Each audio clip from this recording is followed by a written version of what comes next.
Hello, I'm David Morris and welcome back to Risk. This is episode 3 in which I discuss and read from my book, A New Era of Risk.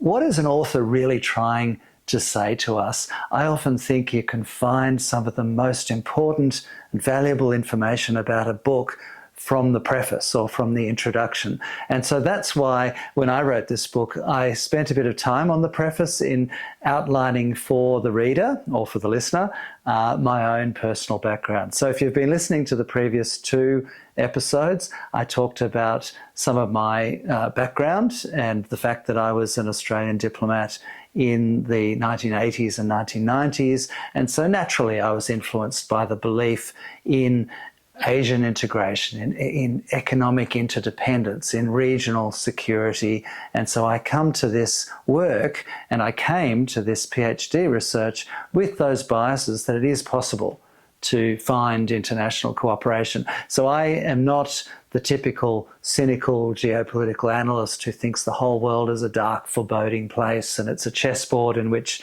one side needs to defeat the other side. I rather come to it with an optimism about the potential, the opportunity for a sustainable internationalism. So I'm giving it all away. That's the purpose of this book. And I'm going to complete today reading from the preface, just so that you hear in full detail and full disclosure about my biases. And then in future episodes, I'll read from the chapters of the book. So I embarked on the PhD research that underpins this book with my own backstory and no doubt my own biases, which I present for the reader to assess with my preference for interdependence over geopolitical confrontation. But I do wish to state up front that I accept geopolitical contest between culturally different major powers is a reality, even if sometimes because of the monolithic absolutist power of their discourses. I therefore wanted to explore in what conditions interdependence could coexist with geopolitical contest for other actors. Given my experience of on-the-ground habits of dialogue that sustain interdependence, I was particularly interested in observing how businesses, financial institutions, and other stakeholders view the risks and opportunities they must manage in relation to China, even including Chinese actors, as well as their counterparts in smaller countries. If I had a hypothesis at the outset, it was something along the lines that for practitioners of international relations, geopolitics must coexist with interdependence. We therefore need to consider both together. To do so, the political risk approach appealed to me as a former practitioner in how it reflects the empirical, multidisciplinary and iterative process that, in my experience, a diplomat or an international business person must employ to keep abreast of all, not just some, dynamics at play in their field of operation. In other words, what I'm saying here is that if you're a business or if you're a diplomat in a country trying to understand a foreign country, or if you're a business doing business in that country, you cannot just think about things as just a two-dimensional game of chess in which one wins, one loses. You have to think about all of the diverse dynamics going on. You need to understand all the actors, all the pressures, and you actually have to find mutual benefit. Sometimes there's much more going on than the grand narratives of good versus evil might portray from the major power capitals. And so my interest in international relations from below is what I explore in this book, rather than geopolitics from above. I'm under no illusion that China's acute historical sensitivity to external humiliation and its growing hubris in the face of what it assesses, incorrectly I believe, as Western decline, may indeed see further hardening and militarism. Yet my experience of Chinese elites and ordinary people alike is that they're much more interested in matters of prosperity, health and safety, and would need a big nationalistic shock to put all of that at risk. Sadly, my experience of the US is that Americans are only too willing to deploy their nationalism into wars abroad that are destined to fail from the start. So there is a security dilemma that underlies this research and this book. As so many other scholars are examining that security dilemma, however, I set out to immerse myself in the complexity of interdependence in fields of human endeavour that are equally worthy of study because of their transformational effect on the greater part of the world's population: finance, technology, and infrastructure. My plan in writing this book and doing the PhD research, I based myself in Budapest for this research. My plan was to keep a distance while I was reading the literature and writing, as well as commuting regularly between Asia and Europe, conducting interviews on the ground for the cases I wished to pursue in more detail. Alas, only the former, keeping my distance, was possible during the COVID-19 pandemic, which began a year after I started this research.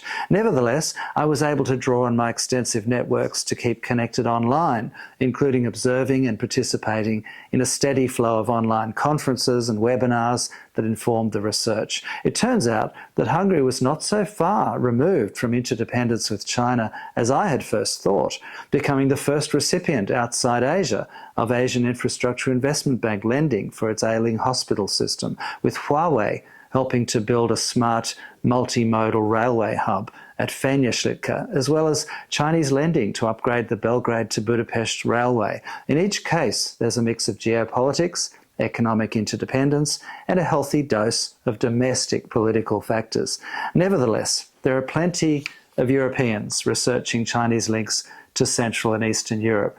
And so I decided not to make that the focus of my research, which I wanted to be broader in its focus, given the global nature of the China interdependence question. So the chapters that I'm going to read in future videos, the following contains observations from research undertaken by an Australian, primarily concerning Asia, and mostly it was written in Europe.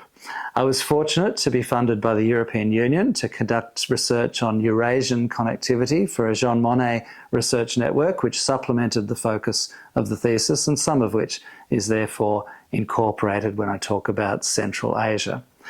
Events were changing so fast while undertaking the research for this book that the academic literature could hardly keep up. So I found myself relying much more than expected on think tank reports, expert mailing lists such as the excellent Sinocism, which collects major news and analysis about China and China in the world on a daily basis, and I still read it daily, news media, and the above-mentioned online conferences and webinars, which probably provided more direct access to many views than the offline interviews might have achieved.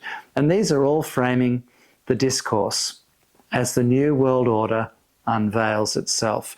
I also maintained a daily connection with Asian business networks through the research in my role as Vice Chair of the Sustainable Business Network of the United Nations Economic and Social Commission for Asia and the Pacific, ESCAP in other words, which provides a stream of experiences for how interconnected and interdependent businesses remain in the region.